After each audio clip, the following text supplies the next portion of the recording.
Welcome to the Golden Bay Hotel here in Larnaca, Cyprus, which has been the home hotel for the Canadian women's national team for about the last 2 weeks. And at long last, we've got some sun to enjoy. I'm here with Gavin Day, as ever, of Red Nation Online.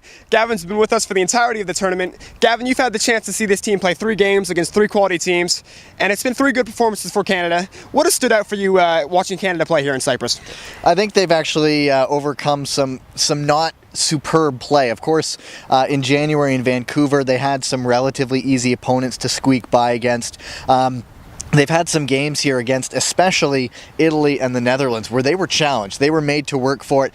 Games could have gone either way, and the Canadians pushed through in the end and pulled out the winners. Both very late goals with Robin Gale in the second game against Italy and Emily Zur against the Dutch yesterday. So the fact that they're coming up against teams that are actually challenging them can only do them good, as they'll have to find ways to win at the Olympics when they're not playing at their best. They'll have to find ways to push through when they're struggling, when passing isn't right, and find ways to get results somehow, and that's what they've been doing so far. The team are at work in the hotel preparing for the all-important final tomorrow against France. Gavin, it's well documented, Canada-France, the rivalry is emerging. France, of course, ended Canada's World Cup dream this summer in Germany. Just how important is it for Canada to go out there tomorrow and put in a good performance against the French? Well, from what I've seen from the girls so far, this actually really want this game. They're talking about revenge. They just want to put that 4-0 disappointment in Germany behind them.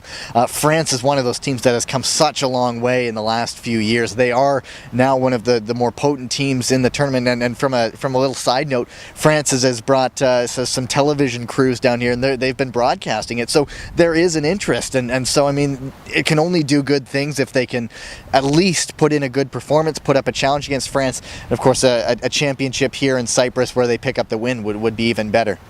Now, the critics have said this team has beaten the easy teams. They've beaten the Costa Ricas, the CONCACAF sides, some lower-ranked UEFA sides here at the Cyprus Cup. France is a real test in the same way that the USA was a real test.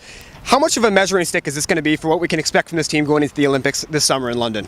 You think you can sort of see this as how far Canada has progressed under John Herdman. Of course, the 4-0 loss to France came just at the end of Carolina Marache's tenure as head coach for Canada.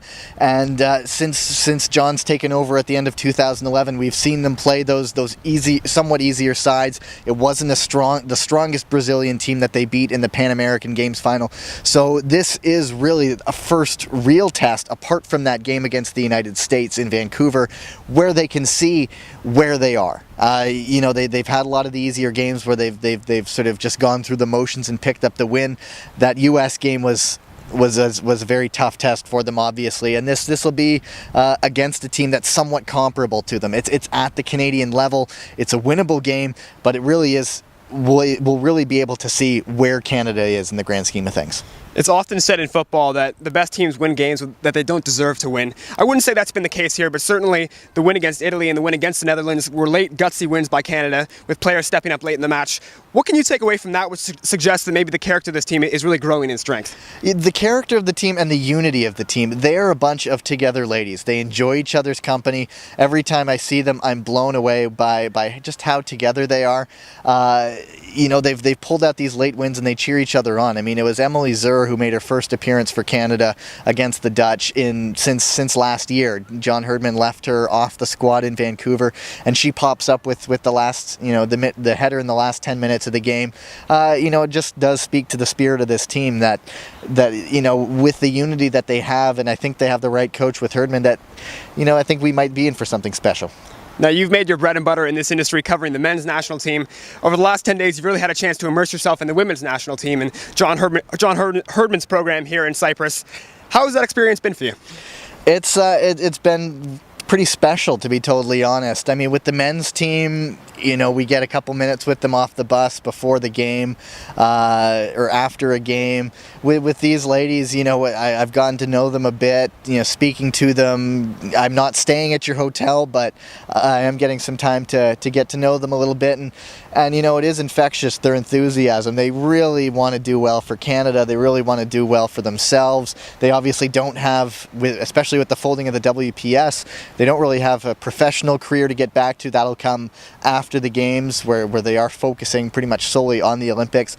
But, Canada's it for them, and it's really special to sort of see, these ladies outside of the game and actually enjoying each other's company. No doubt, an inspiring group to hang out around. You know it well and truly by now, but it's Canada versus France tomorrow, 5:30 local time here in Cyprus, 10:30 Eastern, 7:30 on the West Coast in Canada. At the very least, we'll have it on Twitter and we'll have highlights on Canada Soccer TV, so we look forward to bringing you that coverage tomorrow. Gavin, thanks once and for all for your time. Always a pleasure.